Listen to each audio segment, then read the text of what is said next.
This is Ken Mercer of Mercer Moments in American History, and today I just have a question for you, and I want a conversation on that question. Are you ready?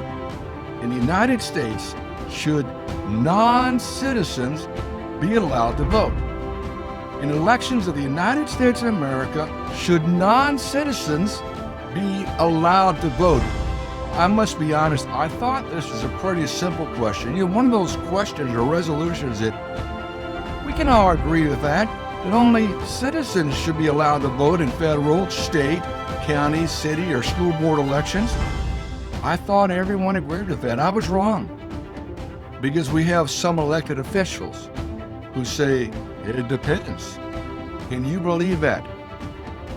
I want your opinion. I need to learn from your thoughts from this discussion. Should non-citizens be allowed to vote? And let's start with this premise. What if you and I go to a foreign country, anywhere, Europe, Asia, Africa, south of the U.S. border, and we show up on election day and we want to vote?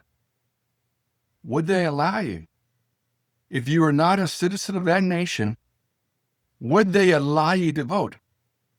In fact, in some places in the United States, they even have where you can register the day of voting. The last day of voting, you can come and you can register to vote and vote. What would happen in foreign countries? Would they ever allow that?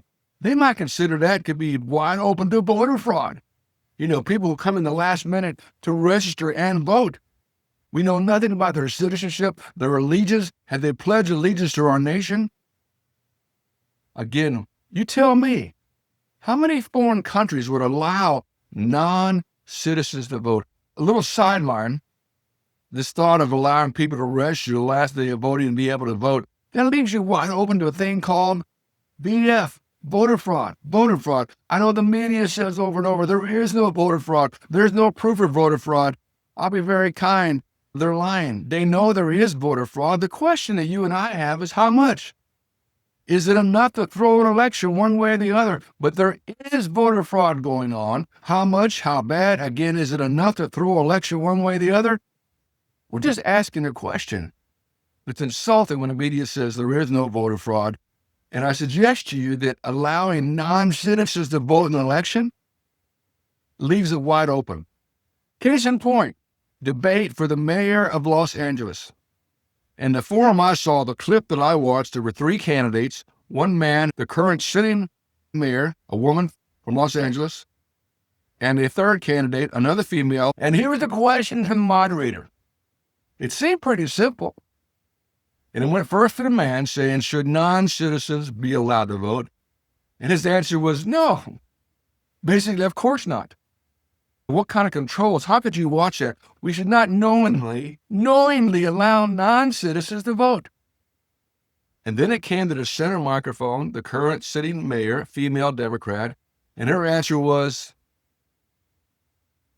it depends. It depends. And the third candidate, who yielded, saying, well, I have to agree with my opponent, the mayor, it depends. It depends. These are people who want to be leading a large segment of our population, a large piece of our government. And a basic concept of who gets to vote, it depends.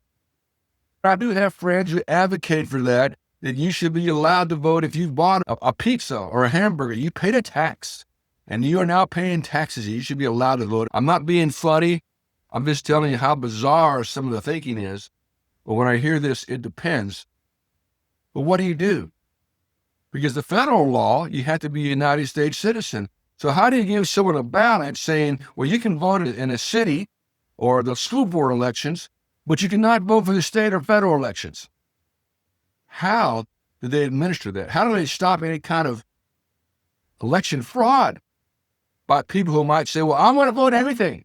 I want to vote for president of the United States. How do you stop potential election fraud for people who are non-citizens who want to vote the whole ballot, want to vote for state officials and U.S. officials, which should be illegal? You see my point. How would you manage that kind of system? How would you build the faith and trust of your constituents in a system if they know you're purposely allowing non-citizens to vote?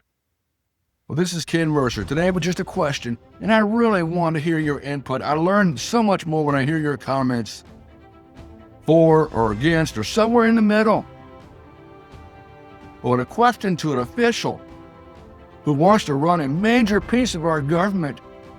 A simple question: should non-citizens be allowed to vote in your election? And the answer is, it depends. That raises a huge red flag. Because what is their thought process on other items like budget, police force, safety? Does that all just depend? This is Ken Mercer, Mercer Moments in American History. By the way, I always give a shout out to one state. Today I'm giving a shout out to the students, the young people of the state of Georgia, those who love God and love our country. They always need our encouragement. They need your prayers. So I invite you to please pray for those young people of Georgia. And next time, it could be your state.